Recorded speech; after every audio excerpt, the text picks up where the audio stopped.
Yo, what's up? Y'all already know what it is. This your boy, One Deuce. And we back today. Let's talk about 420, the unofficial smokers holiday. We're gonna get back to the official part in a second, but 420 is the widely recognized unofficial global holiday for cannabis culture, serving as the day for celebration, advocacy, and consumption. It originated out in San Rafael, California, when a group of teenagers known as the Waldos, they used it as a code for a 4:20 p.m. meetup to search for an abandoned marijuana crop. Now, these weren't some young Scooby-Doo type stoners, I don't know what, headed off to a mystery, going to check out something, just off of a whim of a story. Could have been a whole folk tale, but hey, we're gonna check it out. The 5 students from San Rafael High School, Steve Caper, I guess, Dave Reddix, Jeffrey Noel, Larry Schwartz, and Mark Gravitt, were known as the Waldos. They heard about a Coast Guard member who could no longer tend to a cannabis patch in the nearby Point Reyes Forest. So they decided to meet at 4:20 p.m. by the local statue on the campus to begin their hunt. They used the phrase 420 Louis to plan the meeting, eventually shortening it to 420 to mean smoking marijuana, which they never actually found. The phrase 420 Louis came from the name of the statue that was on the campus, a guy named Louis Pasteur. I'm not sure who he is, y'all can look him up, but even got some Grateful Dead connections there. You know, one of the Waldos member, Dave Reddix, became a roadie for the Grateful Dead later on. The band and his fans popularized the term nationally, with High Times magazine printing it in 1991. Now, coincidentally, at the same time, because I got another relevant story, our greatest president of all time, President Barack Obama, around the same time in the 1970s, Obama was out in Honolulu, quick hop, skip, and a jump over from California. And he had a group of guys, a young group of guys. They were known for smoking weed, playing basketball, and socializing, guess where? At high school. The group often drove a VW bus nicknamed the Choom Wagon. It was detailed in David Moranias's biography, The Barack Obama Story. But the Choom Gang, that was Barack's crew. His crew was named the Choom Gang, and just so happened they was making this up around the same time the Waldos were doing their whole 420 thing. The name Choom was a slang for smoking marijuana. I think another, oh boy, we're going down in the rabbit hole. Choof is like a slang, I think, in Australia for cannabis or something like that. It's closely related somewhere there. I'm not sure how. Choof, you see where I'm getting at? But yeah, y'all let me know if y'all got some more on that. Some of the key details about Obama's Choom Gang. The name origin Choom was slang for smoking marijuana, of course. The total absorption, TNA, Obama often called Berry, and the group reportedly coined the term for holding in smoke to avoid wasting time. TA, total absorption. Imagine Obama sitting there talking. TA, don't let that out. God damn it. Roof hits. The group was smoking cars with windows rolled up and inhaled final smoke from the ceiling. Hotboxing, of course, I guess. Interceptions. Obama was known to playfully interrupt the passing of a joint, shouting, "Interception," to take an out of turn hit. Hold on now, Obama fucking up the rotation. Oh, Obama's a wild boy now when it comes to smoking, Obama, man. You watch yourself smoking with Obama. The hangouts, they frequented slopes of Mount Tantalus, listening to music and smoking. The member background, this group was mostly basketball buddies from his high school basketball team.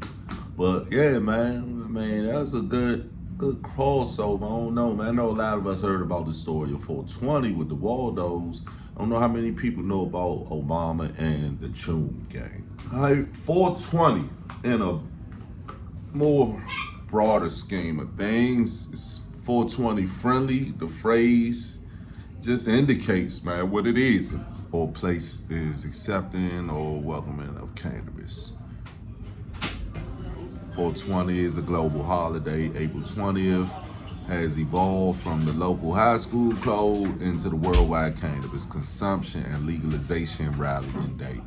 Some of the popular myths, despite rumors, 420 is not a police code for marijuana in progress, nor is it the number of active compounds in the plants.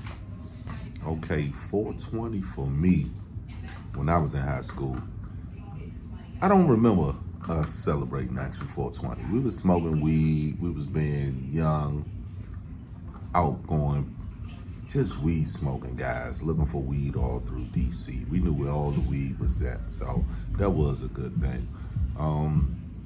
Guess if you fast forward up until the time of DC's legalization movements, 420 did become sort of a whole event where people came together, people gathered, and we smoked. We enjoyed our time. We ate food. We told stories. That transitioned into the pop-up area. Go check out my video about the pop-ups.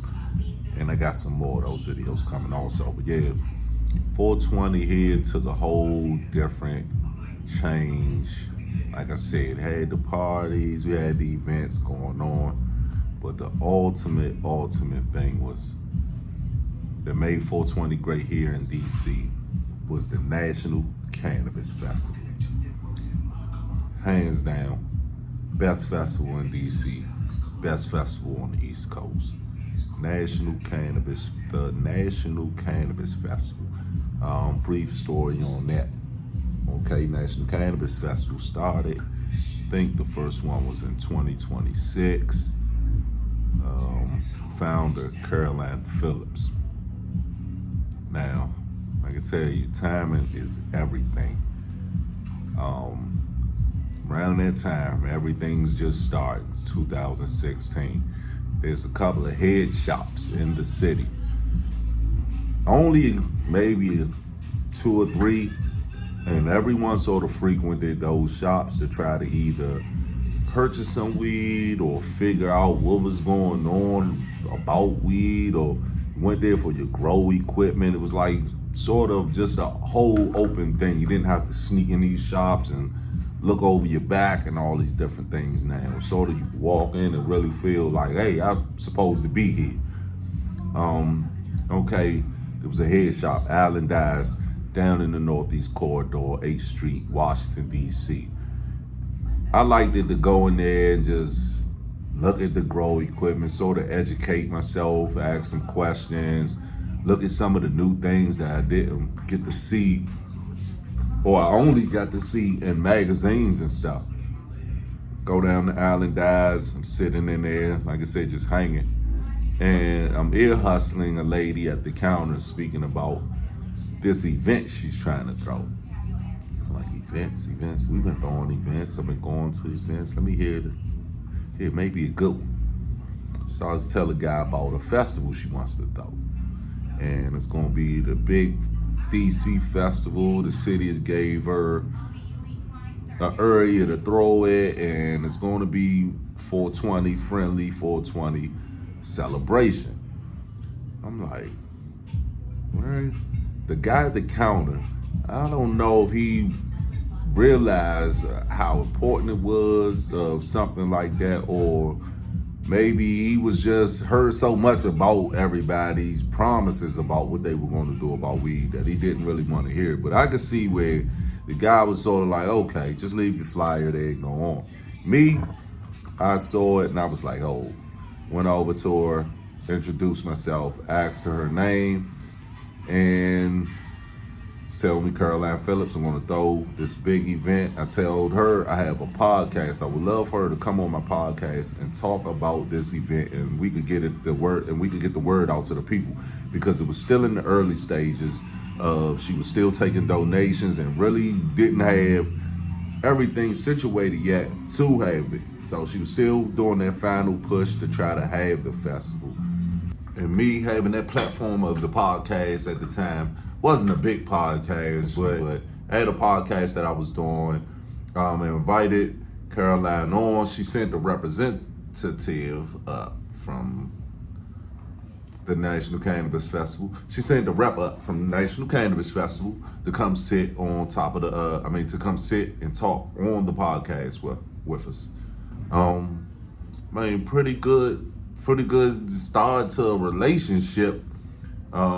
Theo came on, a guy named Theo came on, we chopped it up, we had a good time. Afterwards, Caroline invited me to the National Cannabis Fest to come check it out, with a couple of free tickets.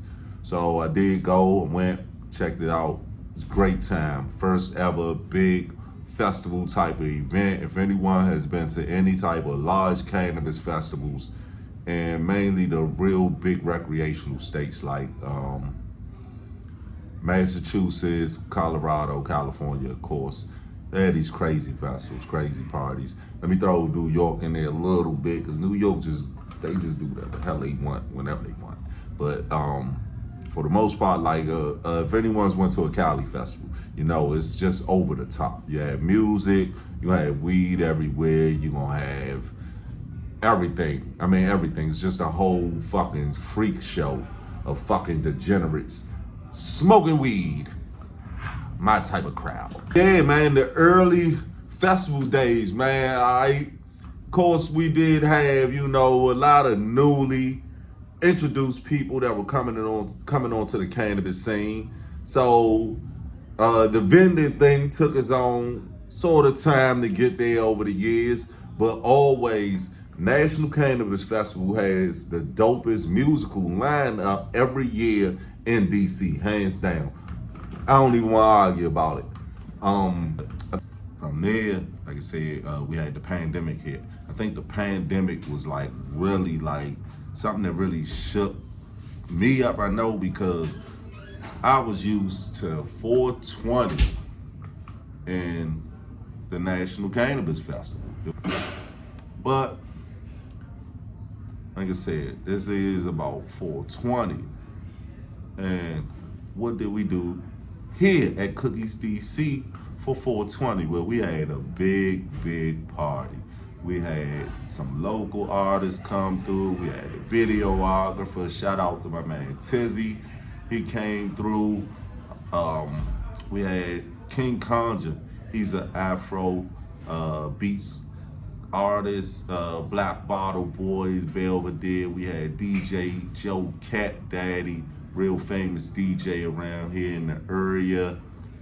We had the lovely Eva Marcel pull up to the shop and graciously, show everyone and do a meet and greet with the customers here and the patients here. Oh man, it was a great day here at Cookies DC. That weekend, now 420 was Monday, so I had to come in here and work and just work so hard through all that stuff that I just told you. Even got to enjoy a Currency concert 420 Monday night. Shout out to Gold Coast up there, Howard Theater. But that weekend was my celebration. I was off that weekend. I got to visit some friends from the great Airbnb and hospitality business at Canna Cape Cod. Nicole does wonderful things. She has 2 locations at Canna Cape Cod. Both are dope. Sort of like an Airbnb, a short-term stay type of place where you could go. You need a room for the night, you could get a room. It is 420 friendly. So that's the whole thing. But she normally does like a super host type of thing where she'll cook some food. She'll invite everyone. No, it'll be like a big party if you want it. Definitely enjoy 420 weekend. Now, as Brenda starts to do her thing, y'all can see we about to shut down.